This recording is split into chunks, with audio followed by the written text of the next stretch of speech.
So I am in a little bit of a different spot than usual, and that is because I moved. It's been a little bit since you last saw me. Sorry about that, by the way. But a lot has happened. Me and my husband found an amazing deal on a place not too far from our house. So we have upgraded from a 1-bedroom, 1-bath apartment to a townhouse, 2-bed, 2-bath with a garage. It's incredible and we're so excited. It's in a much more walkable area, which we have really enjoyed, especially with kind of the New Year's goals of trying to walk more and do all of those things. So that is part of the reason why I haven't been around, is because I'm not a seasoned YouTuber yet. So a moving vlog would have been difficult for me to try to put together. But yes, I moved. You'll see more of the place, hopefully in this video. Another cool thing that happened was that I went to Disneyland. Me and my husband went to celebrate his 30th birthday. He grew up going to Disneyland a lot, and I haven't been at all since being an adult. It's been over a decade since I went the last time. So it was so much fun. I think Disneyland as adults with no children is like the best way to experience it. I'll insert a couple pictures. We just did 2 days. We stayed at an offsite hotel and walked. My favorite thing was all the cold brews, and specifically the Galaxy's Edge. I think it's called the Black Cap cold brew, but it's also called the Cocoa Puff cold brew on the internet. That was so good. And I had like 3 of them between the 2 days that I was there. So that's how much I enjoyed them. And yeah, it was so much fun. So that's a little bit of what's been going on in my life while I haven't been here. I have been reading though. I've read 6 books so far this year. I'm on my 7th, so I'm doing really good with my reading. I think I'm technically 1 book ahead of my reading goal. So yeah, I just updated my reading journal last night. We'll put in a couple clips of that. And so yeah, this vlog is just gonna be getting back into it, kind of settling into the new place that we're in now that we're done with our trip, because our trip was only a week or 2 weeks after our move, so it came up really fast and we haven't fully been able to get like settled in. I feel like, yeah, that's what this vlog is going to be. It's going to be settling in. I'll talk to you about what I've read so far this year. I'll give you updates on my reading journals, what I've been watching, all of those good things that you love to see. But for right now, we just got back from a trip to Target and I have some organizing to do. We have a pantry now, another big, really exciting thing. And so we're getting some pantry organization together. I'm going to do that. We'll probably go on a walk at some point. Gotta get my 30 minutes in, but I'm going to go do that, and then later on I will give you a little review of the books that I've read so far this year.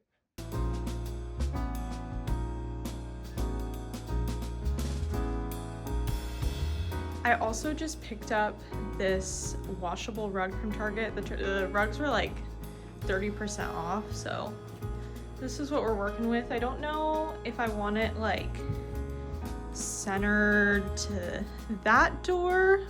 I've also thought about maybe putting it here, but then because I don't like these aren't, I've had these forever, so they're not really permanent. Look at him. He's just trying to get rice out of the sink.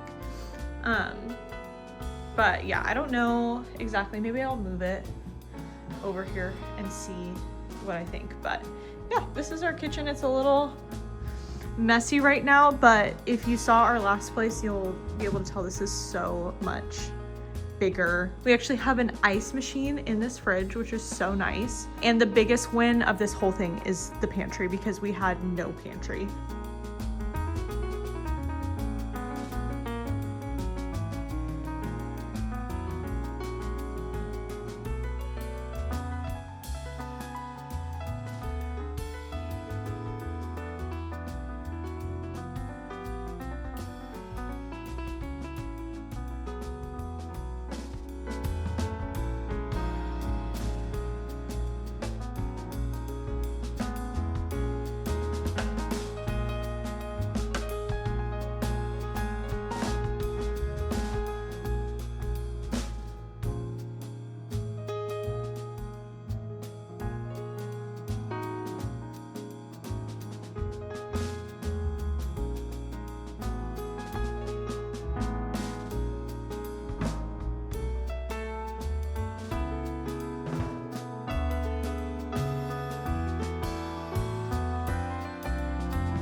All right, I am back. It's been a couple days and I'm here to talk to you about what I have read so far. In the last video, I was about to read, or I was reading, Morning Star by Pierce Brown. I ended up giving that a 4.25. I think I felt the same about it that I felt about Golden Sun, which is I really liked it. I was really engrossed by the story. I think that Pierce Brown's writing style is very engaging. I just have that same criticism that I feel like he is showing me, or he's telling me everything, he's not showing me things, and I would just like it to be a little bit slowed down, a little bit more in depth. I believe that in the second arc of the series, starting with Iron Gold, that it does do a little bit of that, so I'm looking forward to reading that. I probably won't get to that right away, but that is on my radar, maybe later this year or early next year. I gave that a 4.25 stars. After that, I read Deep Cuts by Holly Brickley, and that was a 4.5 stars. I was actually pretty surprised. I figured that I was probably the target demographic for this book, but there was a lot of mixed reviews about this, and so I was a little bit like, I'm gonna go into it. I think I'll like it, but I'm not gonna put too much pressure on it. And I actually really enjoyed it. It could have been a 5-star for me. I think maybe if it had been a bit longer, spent a little bit more time with the characters, it may have gotten there, but I overall really liked it. For those of you who don't know, Deep Cuts is about a girl named Percy who meets a guy, I believe his name is Joe, and they meet in the fall of 2000 in Berkeley at college, and they're both big music people. Joe's a musician and a writer, and Percy just kind of has this ear for music. She has impeccable taste. Think of like a Rick Rubin kind of style person, and she also ends up becoming kind of a music writer, and you kind of have this like interesting relationship. It's kind of a love story, kind of a friendship, kind of a tense work relationship, and you just kind of follow them throughout the years and how their relationship evolves and changes based on what's going on in Percy's career and in Joe's career. And it has a lot of really great 2000s music references. I knew enough of them to enjoy it, and then I also looked forward to listening to them after the fact. And I really liked how this was written. This straddles that perfect line of kind of being all no plot, just vibes, but also having a little bit of interesting plot and just interesting things going on at the same time. So again, I give it a 4.5 stars. I recommend it. I do think that if you're looking for a romance, which is what I think a lot of people thought it was going to be and why it kind of got mixed reviews, because it just hit with the wrong demographic of people. They just were looking for something that it wasn't, because it was either incorrectly marketed, or the first couple people that read it just kind of explained it in a way that didn't fully capture what the book was really about. So if you're not looking for like an explicit like romance, then you might really enjoy it. If you're looking more of like a literary kind of a literary lens look at a relationship and how it evolves and changes, I think that's really good. It's also going to be adapted into a movie. I know there's been a little bit of controversy with that, but I'm personally really looking forward to it. I like both of the actors that they cast as Joe and Percy, so I think it's gonna be pretty good. Then I did something really fun. I reread Six of Crows, because on my February TBR is Crooked Kingdom. I read Six of Crows maybe like 4 years ago, and I really enjoyed it. I read all of the first 3 books in the Shadow and Bone trilogy, Grishaverse whole situation, and then I read Six of Crows, and then I watched the Shadow and Bone TV series. If you know, you know, whatever. But I never actually got around to reading Crooked Kingdom, even though I loved Six of Crows. So I decided it's time for me to read Crooked Kingdom. And so I pulled back out Six of Crows to refresh myself on it, and I figured it would be fun to reread, and it was. I rated it a 4.5 stars the first time I read it, and so that rating still stands.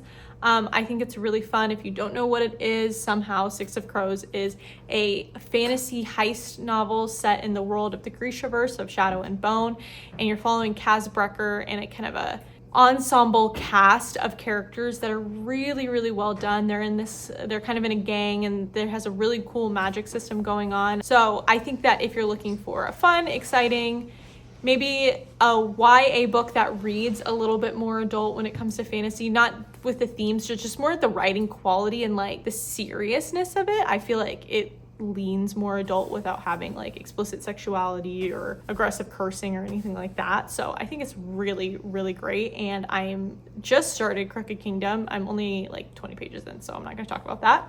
Then after that, I read Yesteryear, which this is an ARC, so thank you to Knopf, Penguin Random House, for giving me that through Net Galley. I really appreciate it. And I gave this a 4.25. Yesteryear is about a woman named Natalie Heller Mills, and she is a super popular trad wife influencer. Did I kind of picture ballerina farms the whole time? Yes. Do I think this is accurate about ballerina farms in any way, shape, or form? Not really.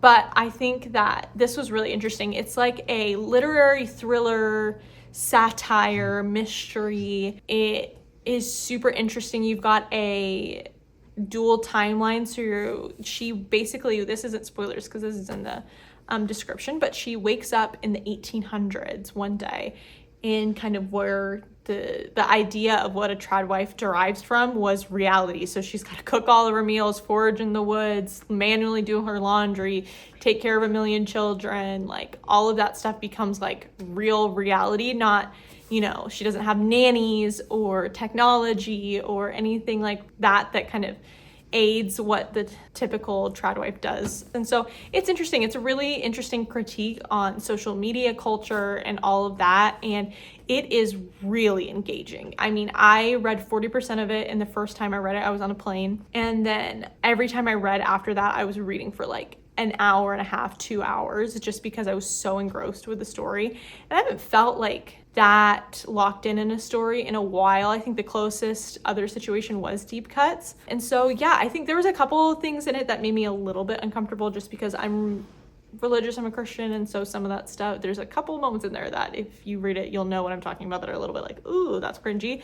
But overall, I think it's really interesting. It makes you think, it makes you stop. There were a couple lines where I was like, oh, dang, like that's gonna stick with me in a cool way. And it's entertaining, most of all. I think it's just an entertaining read. And this is also a debut, so I am super excited to see what else this author writes. And when that comes out, I believe it's in April, I definitely recommend it. So again, I give that a 4.25. That is Yesteryear by Caro Claire Burke. And then, like I said, I am reading Crooked Kingdom right now. I haven't been able to get like a long sit down reading. So like over the past few days, I've only read like 50 pages because I've just read it for like 20 minutes at a time. But I am enjoying it as much as I can. And I'm hopefully going to get some good reading in soon, maybe tonight, maybe tomorrow. But for right now, I have a chicken and gnocchi soup to make. And then we'll see where the night takes us. So I'll let you follow along. All right, it has been a couple of days and I am here to give you a little book haul, a reading update, and wrap up this video. This kind of beginning of the year, you're gonna hear him play with this ball thing, just please ignore it. Because he can't be stopped. So at the beginning of this year, I did a little challenge where I was trying to read 30 days for 30 minutes just to give myself a good pushing off point. I wasn't able to do it consecutively, but I have finally completed the 30 days and 30 minutes. And so my reward was getting to spend a Barnes & Noble gift card that I had received for either my birthday or Christmas. And so I actually have not been in a bookstore since like right after Christmas, which is crazy because I like to just go to the bookstore just to hang and browse whenever I'm bored. I'm pretty good about not always buying a book every time I go to the bookstore, but yeah, I kept myself away. So I have a few books to show you that I bought last night. The first one is the Jasad Crown. This is the second in a duology with the Jasad Heir. I haven't read the Jasad Heir, but I wanted to have both because I'm like pretty confident I'm gonna really enjoy it. I got this as a recommendation from Heather, Heath's book club. Really enjoy her content. Our reading taste is like similar in some aspects, very different in others. So, but she really raved about this. So I have the Jasad Heir, like I said. I picked up the Jasad Crown. I don't want to read the back of this because this is going to spoil the beginning, but I believe it's a fantasy. It's a little bit of kind of an enemies to lovers, but I believe it's like, I don't know if it's romantasy or fantasy romance, you know, if you get the difference. But I know it's like a good, like the fantasy element of it is really strong. So I'm excited about that. This, I did not realize how thick that was. Like, that's kind of chunky. Let me see how many pages it is and try not to spoil myself. 656. I did not expect that. So that was the first book I picked up. The second book I picked up was What It's Like in Words by Eliza Moss. This book I heard about a while ago. I was just looking through my TBR on the Storygraph while I was browsing in their bookstore, and I'm just like, let me see if this is available, because as I've talked about in this video, I read 2 kind of literary fictions in the last couple months, and those are Deep Cuts and Yesteryear. When I got back into reading as an adult, like my adulthood reading taste started developing, I was almost exclusively reading literary fiction and general fiction. And so all of my favorite like 5-star books are pretty much those books, but I haven't really been reading much of that genre in the last couple of years because I kind of reignited a childhood love for fantasy. And so most of what I have been reading has been fantasy, sci-fi, all of those things. And so, but I haven't also had a 5-star in the last couple of years because there's been a lot of books that I've really loved. Nothing's really hit that 5-star feeling that you can only like get when it's a feeling. It's not like an actual like objective rating. And so the last 5-star that I had was a literary fiction, and that was Ministry of Time, and that was almost 2 years ago. And so the closest that anything has come to being a 5-star has been Yesteryear and Deep Cuts recently. All of that to say, I am trying to read more literary fiction again. I'm going to go through my backlog of some stuff I've had on my physical TBR for a while, but I'm also picking up new literary fiction so that I'm excited and interested in reading it. So this is What It's Like in Words. I think that kind of like quarter-life crisis woman, kind of Sally Rooney-esque, that kind of genre. It says, with the emotional acuity of Fleabag and I May Destroy You. Okay. About toxic love. It says, Enola is almost 30 and she's not quite where she thought she'd be. She wants to be a writer but can't finish a first draft. She romanticizes her childhood while being estranged from her family, and she yearns to be someone's other half in order to feel whole. And then she meets a successful, enigmatic writer. Okay, so you kind of follow their relationship. It says, despite all the red flags, she wants him, she needs him, and she can't live without him. So that gives you a little taste about what this book is like.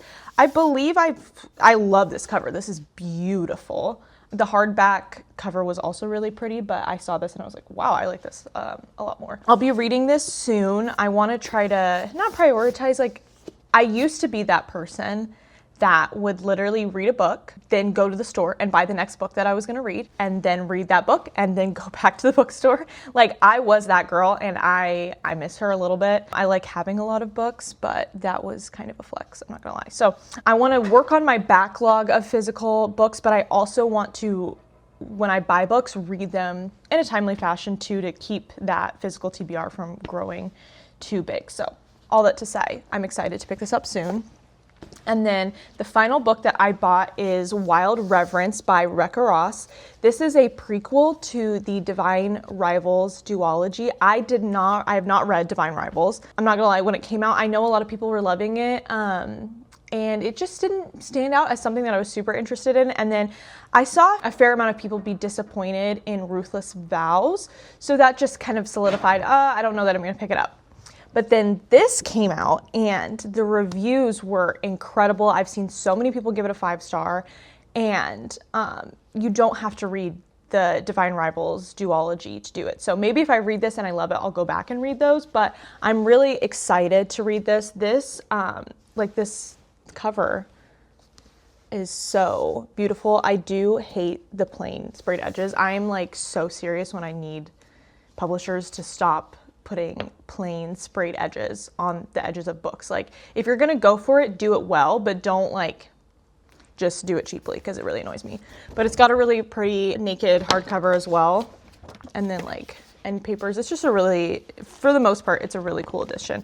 But this is, I believe the Divine Rivals world kind of has like a symposium of gods and goddesses, and they kind of, in the Divine Rivals books, they're kind of, I don't know if controlling what's going on, or they're kind of just heavily influencing what's happening in that story.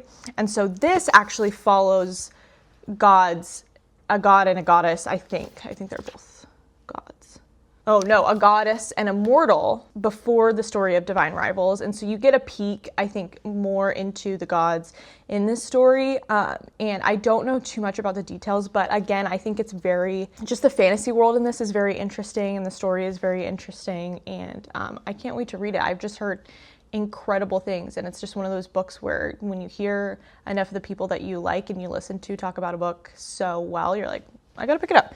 So those are the 3 books that I picked up. You'll see those hopefully in videos soon. Reading update on Crooked Kingdom. As I said, I believe, if I didn't, then I'll say it for the first time, but Crooked Kingdom was taking me a little bit to get into. When I was rereading Six of Crows, I just jumped into it and read it really quickly because it's so good. But Crooked Kingdom, I don't know if it just it felt like it started a little slower, but now I'm almost 50% through and we're really in the thick of the action.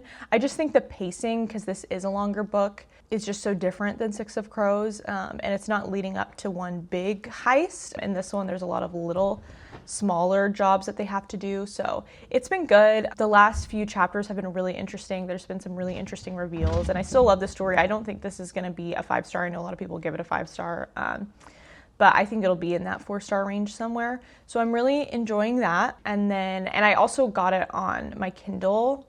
After reading Yesteryear, I really was like, okay, I'm back into e-reader reading again. So that's where I'm at with what I'm reading right now. It's the end of February, so I'm gonna put my March TBR together. My February TBR was Crooked Kingdom, Yesteryear, and Crying in H Mart, I believe. I don't think I'm gonna get to Crying in H Mart. I was hoping to read Crooked Kingdom a little bit faster so I could get another book in this month, but I just don't think it's gonna happen. So maybe I'll bump Crying in H Mart to next month's TBR, but we'll see. So again, thank you so much for joining me for this video. I'm, just working on trying to get better. I've been such an avid consumer of BookTube and YouTube in general for well over 10 years at this point. And so being someone that has loved YouTube for so long, I want to be like this high-level YouTuber immediately. And so it kind of locks me up sometimes when I'm trying to film and I can't get the camera angle that I want. I am filming most of these clips, especially all the talking ones, on my husband's phone, so I have to make sure that's available. My goal this year is to I'm not gonna set like a specific goal, but I just want to upload more and get less locked in my head about the quality. Like I want to be have my videos so perfect like Katie is reading. I think she's such a good example of just high quality videos. My brain tells me I need to be that level, and I'm just at the beginning of what I can do. And I'm so lucky to have a husband who's a video editor, and that helps me get over a lot of the first big hurdles. So yeah, thank you for checking this out, sticking along with me, engaging in my videos. All that to say, thank you so much for joining this video. I hope my gratitude comes across greatly, and I will see you in the next one. So please like, comment, subscribe, do all the YouTube things that you know how to do. It just honestly, if anything, it motivates me. It gets me ready. And then my mom texts me and she's like, you got another subscriber, you gotta get a video out there. So help light that fire under me. But yeah. Thank you guys so much. I hope you had a great February and that spring is upon us. So I hope that this spring goes well for you too. Bye.